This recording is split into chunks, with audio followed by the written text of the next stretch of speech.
In this video, we're going to take a look at network components. Networking at its core is about communication.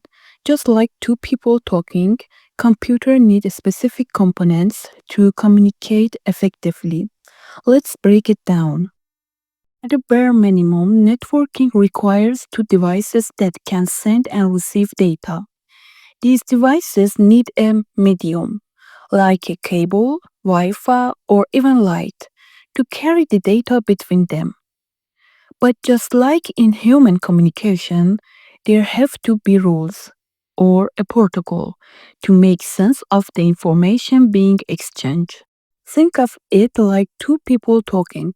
They need a way to put information into the medium, like speaking through their mouths, and a way to receive it, like listening with their ears.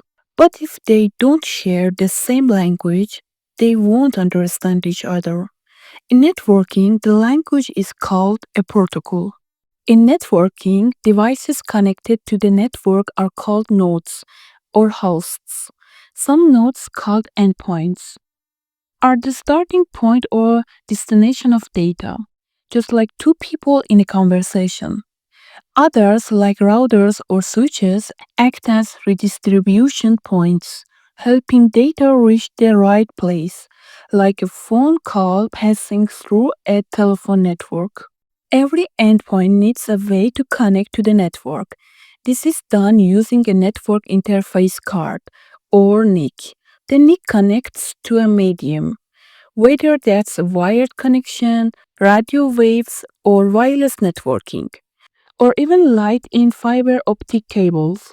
The most widely used protocol today is TCP/IP.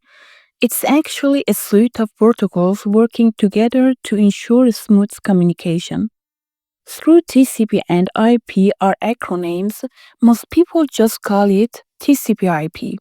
Almost all modern networks, including the internet, relying on it. So, to sum up, networking requires devices that can send and receive data, a medium to carry that data, and a common protocol to make communication possible.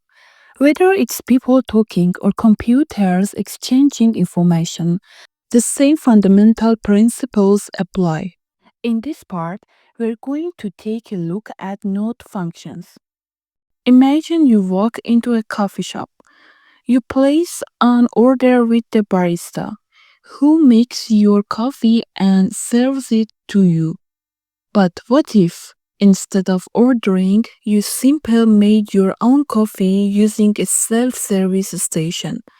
Believe it or not, this is a lot like how computers communicate in a network.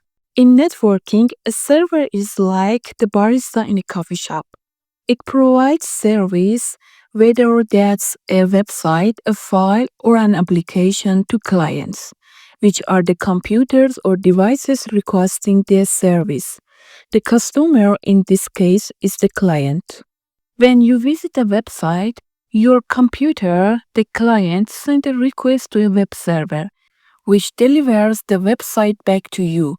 Now, what if instead of ordering, customers made their own coffee and even helped each other? That's how peer-to-peer (P2P) networking works. There's no dedicated server. Each computer or peer shares resource directly with another. Think of file-sharing application like BitTorrent. Instead of downloading a file from a single server, you get pieces from multiple peers, and in turn, you share those pieces with others. The entire coffee shop, whether it's the barista making coffee or customers serving themselves, acts as a host. In networking, a host computer is any device that participates in a network by sending or receiving data. Servers, clients, and peers are all types of hosts. A web server hosting a website, a laptop browsing the internet, or a smartphone downloading an app All of these are hosted on the network. Some systems don't process information themselves, but instead rely on a server to do the work. These are called terminals. They're just used for input and display, with their server handling the heavy lifting. Think of an ATM. When you withdraw money, the ATM is just a terminal. It doesn't process transaction itself. Instead, it sends your request to the bank center server, which verifies your account and sends back the approval. Now that you understand these rules, how do you think your devices fit into a network? Let me know in the comments. And don't forget to like and subscribe for more tech breakdowns.